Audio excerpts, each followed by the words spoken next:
So before I took over the Little Kickers franchise, I was a PE and dance teacher, and I'd done that for about 11 years. And it's not something I ever thought that I would get into a franchise, but the way that it came about was my little girl was at Little Kickers. She was out there for about 20 months. I left and got an email to say that the Little Kickers franchise was for sale.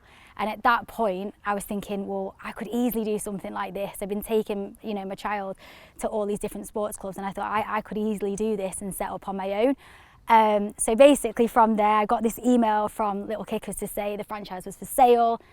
Then I approached them, said I'd really be interested, and then it all went from there really, and then that's when I took over Little Kickers Cheshire. So in July last year, I quit teaching, so I finished there, and then from that I would honestly say like the work-life balance for me with a family, so I'm able to now, whereas before I wasn't able to take my child to school, I wasn't able to pick her up or anything like that, I can take her, I can pick her up, I can be around for her clubs. And it's just so much better in terms of like how I am now as a person, and the lack of stress from teaching as well. So specifically Little Kickers, because number one, I took my child there, and it was something that I was interested in doing, and I was doing PE and I was teaching all different sports. But then actually when I got into it and found a lot more about the business side of it, I'd never run obviously a business before. Mine was in teaching.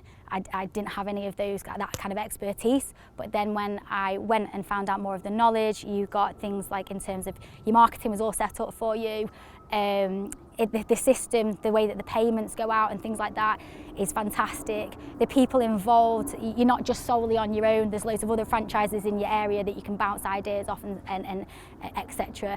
You've always got somebody that's with you at head office, kind of leading you through the way, and probably held me, at the start to get me up and running.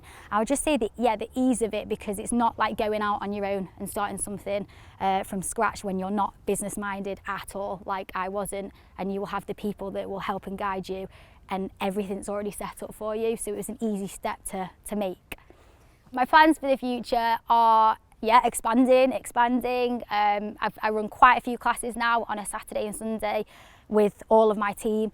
I'm at the moment changing over to what we call an LLP, where I'm taking on partners, so I'm going to make my business bigger in terms of including more people into our franchise and the way our business is run.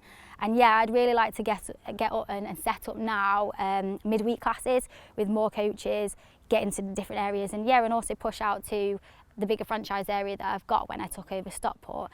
I'd like as many classes possibly running everywhere, and with more opportunities for the kids as well, for tournaments and mini tournaments within our little franchise as well. I've got loads of plans, but I feel like I'm just pretty much starting out at the moment because of COVID took obviously the big hit, but I've got exciting plans for the future anyway.